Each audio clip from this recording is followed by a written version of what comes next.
What he meant by calling it revisionist Russia? Revisionist Russia? Yeah, what does that mean? Well, the secretary? Yeah, Secretary Hagel. I think what he's referring to there is that that there appears to be in their intentions and their motives a calling back to the glory days of the Soviet Union. He also used that phrase, that its army, meaning Russia's army, on NATO's doorstep. Why is that?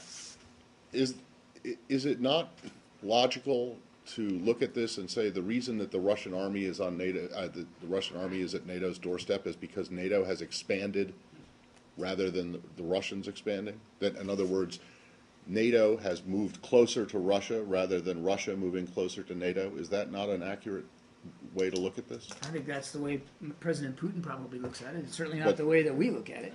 You don't think that NATO has expanded eastward toward Russia? NATO has expanded, Okay. and the expansion has been a good thing for... So the reason that the Russian army is at NATO's doorstep is not the fault of the Russian army, it's not the Russian army that's done it. It's NATO has moved closer to, moved I'm pretty east. sure it wasn't NATO who was ordering, upwards of 15 battalion tactical groups to within 10 kilometers of the border with Ukraine. And I'm pretty sure it wasn't NATO who put little green men inside Ukraine to destabilize eastern states. I'm pretty sure that Ukraine is not a member of NATO. So unless that's changed, it's not okay. changed. But I'm So, pretty sure the movement by Russia is Russia's decision. If NATO has moved east, the reason that the Russian army is closer or on NATO's doorstep is because NATO moved, not NATO because is not an anti-Russia alliance. NATO is a security alliance. Unfortunately, for 50 years, it was an anti-Soviet alliance. So Where's do you the not Soviet understand Union it? So do you not understand how, or can you not even see how the Russians will perceive it as a threat?